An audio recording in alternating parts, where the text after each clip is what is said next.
స్వచ్ఛమైన నాణ్యమైన గౌదర్పార్ పూజా ఉత్పత్తులు www.gaudarpar.com ద్వారా ఆన్లైన్ లో ఆర్డర్ చేయండి. మీ ఇంటిని దేవాలయంగా మార్చుకోండి. నమస్కారం, వెల్కమ్ టు సుమన్ టీవీ. నేను గీతాంజలి. ఆగస్టు 17వ తారీఖున శని త్రయోదశి తిథి ఉందండి. ఈ నేపథ్యంలో మనందరం శనీశ్వరుడి ఆలయానికి వెళ్తూ ఉంటాము, వెళ్ళి అక్కడ అభిషేకాలు చేస్తాం. అయితే మన జాతకాల్లో కూడా ఆ శని ప్రభావం ఉంటుంది, వివిధ రూపాల్లో ఉంటుంది. అంటే ఒకటి అష్టమ శని కావచ్చు, అర్ధాష్టమ శని కానీ, కంటక శని, ఏలినాటి శని కానీ, ఇలా జాతకం ప్రకారంగా చూసుకుంటే 12 రాశుల్లో ఎవరు ఏ విధమైన ప్రభావాన్ని ఎదుర్కొంటారు, వారు ఎటువంటి పరిహారాలు చేసుకోవాలో తెలుసుకుందాం. వివరించేందుకు ప్రస్తుతం మనతో పాటు ప్రముఖ జ్యోతిష్యులు బ్రహ్మశ్రీ నందివట్ల శ్రీహరి శర్మ గురువు గారు ఉన్నారు. వారితో మాట్లాడదాం. గురుగారు నమస్కారం అండి. వాగర్థావివ సంపృక్తౌ వాగర్థ ప్రతిపత్తయే జగతః పితరౌ వందే పార్వతీ పరమేశ్వరౌ.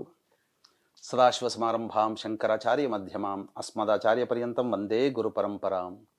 ఆదిత్యాయ చ సోమాయ మంగళాయ బుధాయ చ గురు శుక్ర శనిభ్యశ్చ రాహవే కేతవే నమః. శృంగేరి పీఠాధిపతులకి, కంచి పీఠాధిపతులకి నమస్కారములు తెలియజేసుకుంటూ కార్యక్రమాన్ని ప్రారంభిద్దాం. గురుగారు, ఆగస్టు 17వ తారీఖు శని త్రయోదశి నేపథ్యంలో ద్వాదశ రాశుల్లో ఏ రాశి వారు ఎటువంటి శని ప్రభావాలు ఎదుర్కొంటున్నారు, వారు చేసుకోవాల్సిన పరిహారాలు ఏమిటి వివరిస్తారా? వీక్షించేటువంటి ప్రేక్షకులు కూడా గమనించుకోవాల్సిన అంశం ఏంటంటే, శని ప్రస్తుతం కుంభరాశిలో సంచారం చేస్తున్నటువంటి కారణం చేత వృషభ రాశి వారికి కంటక శని దోషము, అలాగే కర్కాటక రాశి వారికి అష్టమ శని దోషము, వృశ్చిక రాశి వారికి అర్ధాష్టమ శని దోషము, మకర కుంభ మీన రాశుల వారికి ఏలిన నాటి శని దోషము, అలాగే మిథున తులా రాశి వారికి యోగ శని దోషము, మరియు సింహరాశి వారికి దాంపత్య శని దోషము, భాగస్వామ్య శని దోష ప్రభావం అనేటువంటిది ఏర్పడుతుంది. కాబట్టి ఈ రాశిలో జన్మించినటువంటి వారు కాస్త జాగ్రత్తలు పాటించినట్లయితే చాలా వరకు మంచి ఫలితాలు పొందుతారని చెప్పవచ్చు. అయితే వృశ్చిక రాశి వారికి అర్ధాష్టమ శని అన్నారండి.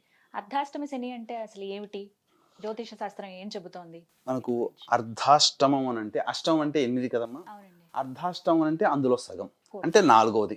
చాలా మంది ఏమనుకుంటారంటే అష్టమ శని దోషమే చాలా గొప్పదైనటువంటిది, కానీ అందులో సగం కాదా, ఇంకా చాలా మటుకు బాధలు సగం తగ్గుతాయేమో అనుకుంటారు. కానీ ఉన్న అన్ని శని దోషాలలోకెల్లా ప్రభావవంతమైంది ఏంటంటే అర్ధాష్టమ శని దోషమే.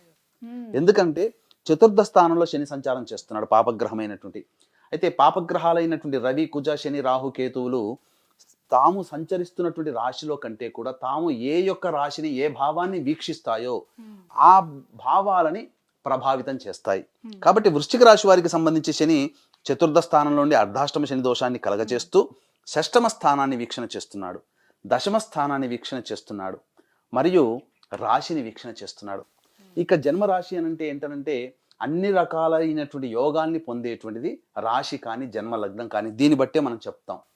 కాబట్టి సంతృప్తి, సంతోషకరమైనటువంటి స్థితిని సూచించేటువంటిది జన్మరాశి, అన్ని రకాలైనటువంటి యోగాలు, భోగాలు, మంచి చెడు అన్ని కూడా. కాబట్టి ఈ యొక్క ప్రభావము వృశ్చిక రాశి మీదనే శని ప్రభావం అనేటువంటిది ఉంది. పైగా షష్టమం ఏం చెప్తుందమ్మా? రుణస్థానము, రోగస్థానము, శత్రుస్థానము, క్యాపబిలిటీ, కెపాసిటీ అనగా సామర్థ్యాన్ని సూచిస్తుంది, పోటీ తత్వాన్ని సూచిస్తుంది. దశమం ఏం చెప్తుంది? వృత్తి, ఉద్యోగ, వ్యాపారము, చేసే ప్రయత్నము, కీర్తి ప్రతిష్టల్ని సూచిస్తుంది. కాబట్టి చూసుకున్నట్లయితే కంటక శని దోషము 10th హౌస్తో ఎఫెక్ట్ అయింది, అష్టమ శని దోషము 10th హౌస్తో ఎఫెక్ట్ అయింది, అర్ధాష్టమ శని దోషం కూడా 10th హౌస్ ఎఫెక్ట్ అయింది. అంటే ఏంటి 10th హౌస్ అంటే మనిషి చేసే ప్రతి ప్రయత్నము అని అర్థం. అంటే నిత్య జీవితంలో ఏ పని చేసినా, వృత్తి, ఉద్యోగ, వ్యాపారం చేసే ప్రతి పని కూడా ఈ యొక్క శని ప్రభావానికి గురవుతాయి. కాబట్టి ఇంతటి ప్రభావవంతమైనది శని దోషంగా చెప్పబడి ఉంది. కాబట్టి ఇక్కడ గమనించుకున్నట్లయితే రాశి కదమ్మా, ఇక్కడ బుద్ధి, ఆలోచన అన్నీ ఉంటాయి. మొత్తం ఆ మనిషి చేసేటువంటి ప్రతి ప్రయత్నం, ప్రతి క్రియ కూడా సూచిస్తుంది. ఏమవుతుంది? మందగామి అయిపోతారు. ప్రతిదీ కూడాను బద్ధకం పెరుగుతుంది, ఆలోచనలు తగ్గిపోతాయి, తర్వాత చూద్దాంలే, తర్వాత చేద్దాంలే అని దాటవేత వేస్తూ ఉంటుంటారు. షష్టమ స్థానం మీద కూడా వీక్షణ ఉంది. కాబట్టి ఏం జరుగుతుంది? ముఖ్యంగా చిన్నపాటి అనారోగ్యాలు పెరుగుతుంటుంటాయి. రుణస్థానం అనగా ఈ యొక్క వృశ్చిక రాశిలో వారు డబ్బులు ఇచ్చి డబ్బుని వసూలు చేసుకోలేకపోతారు, మాకు లేదా అప్పులు ఇచ్చిన వాళ్ళు వెంట పడుతూ ఉంటుంటారు, రుణములు అయిపోతుంటాయి. మన దగ్గర ఉన్నటువంటి సంపాదించుకున్న స్థిరాస్తులు అన్నీ కూడా వెళ్ళిపోతుంటుంటాయి. రోగస్థానం, చిన్నపాటి అనారోగ్యం.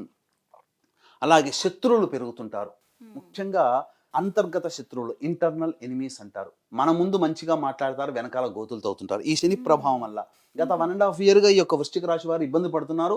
మళ్ళీ వచ్చే సంవత్సరం ఫిబ్రవరి వరకు కూడా ఈ యొక్క వృశ్చిక రాశి వారు ఈ యొక్క ఇబ్బందులు తప్పవు.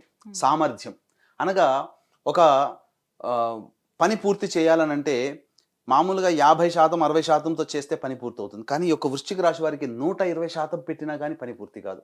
అంటే చేయాల్సిన ఎఫర్ట్ చాలా పెట్టాలి. ఇక దశమ స్థానం మీద ఎలాగో చూపిస్తుంది. కాబట్టి ఏమవుతుంది, ముఖ్యంగా ఆ యొక్క వృత్తి, ఉద్యోగ, వ్యాపారం అలాగే అవన్నీ కూడా కుంటుపడుతుండడం, ఉద్యోగ భద్రత లేకపోవడం, అలాగే వ్యాపారంలో సమస్యలు రావడం, వృత్తిలో సమస్యలు రావడం, ముఖ్యంగా చేసేటువంటి ప్రతి ప్రయత్నంలో కీర్తి ప్రతిష్టలు, అనగా మన మంచి పేరుకి ఎక్కడైనా కానీ ఇబ్బందులు అనేటువంటి ఎదురవుతూ ఉంటుంటాయి.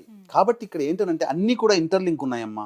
ఈ శని ప్రభావం వల్ల సామర్థ్యము లోపిస్తుంది, ప్రయత్నంలో ఆటంకాలు ఎదురవుతాయి, ఎటువంటి ఆలోచనలు కూడా సరిగ్గా చేసుకోలేకపోతారు. దీని ప్రభావం వల్ల వృశ్చిక రాశి వారికి, ముఖ్యంగా ఈ ఒక్క వృశ్చిక రాశి కూడా ఎటువంటి సంచారంలో ఉందనంటే గురుపాలిత రాశిలో వృశ్చిక రాశి ఉంది. కాబట్టి పైగా శని వక్రీకరించి ఉన్నాడు.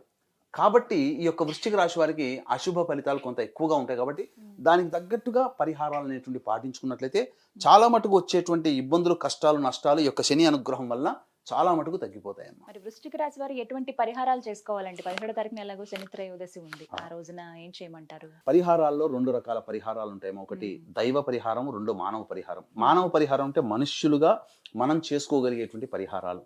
దైవ పరిహారాలు అంటే మంత్రం యొక్క సహాయం తీసుకోవడం. మంత్రం బ్రాహ్మణాధీనం, తన్మంత్రం దైవాధీనం.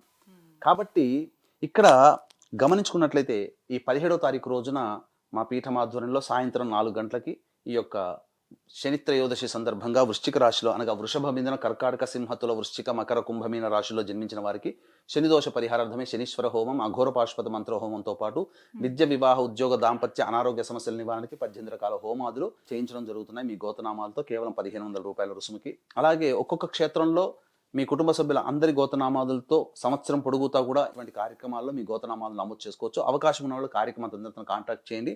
ఆ రోజున సాయంత్రం 4 గంటల వరకు, అనగా మధ్యాహ్నం 1 గంట వరకు మీ గోతనామాలు నమోదు చేసుకునే అవకాశం ఉంది. కాబట్టి సహకరించగలరు. ఇక సంబంధించినటువంటి వృశ్చిక రాశిలో ఏ నక్షత్రాలు ఉంటాయంటే విశాఖ 4వ పాదం, అలాగే అనురాధ 4 పాదాలు, జ్యేష్ఠ 4 పాదాలు ఉంటాయి. కాబట్టి విశాఖ, అనురాధ, జ్యేష్ఠ నక్షత్రంలో జన్మించిన వారు, వృశ్చిక రాశిలో జన్మించినటువంటి వారు ప్రధానంగా శివాలయము, అలాగే రావి చెట్టు, నవగ్రహాలు లేదా శివాలయము, నవగ్రహాలు ఉన్నటువంటి దేవాలయానికి చేరుకోవాలి. ఆ రోజున ఉదయం 8:03 వరకు ద్వాదశి తిథి ఉంది. అలాగే 7:52 వరకు ఈ యొక్క దుర్ముహూర్తం అనేటువంటిది ఉంటుంది శనివారం రోజున. కాబట్టి కాలకృత్యాదులన్నీ 8:15 లోపల పూర్తి చేసుకొని 8:30 కల్లా దేవాలయానికి చేరుకొని రావి చెట్టు చుట్టూ శివాయ నమః అంటూ 27 ప్రదక్షిణలు చేసి ఉత్తరం వైపు ఫేస్ పెట్టి శివ అష్టోత్తరం 3 సార్లు పారాయణం చేయాలి.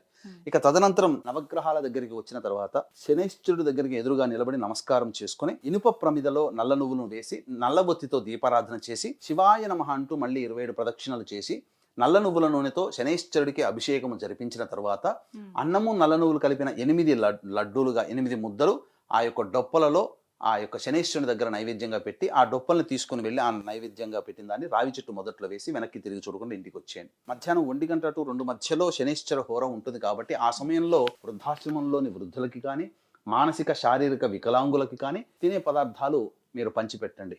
ఇక కార్మికులు, పారిశుద్ధ్య కార్మికులకి కనీసం తాగడానికి ఛాయ్కైనా డబ్బులు ఇచ్చేయండి, సరిపోతుంది. పెద్దగా ఖర్చు పెట్టుకోవాల్సిన అవసరం లేదు.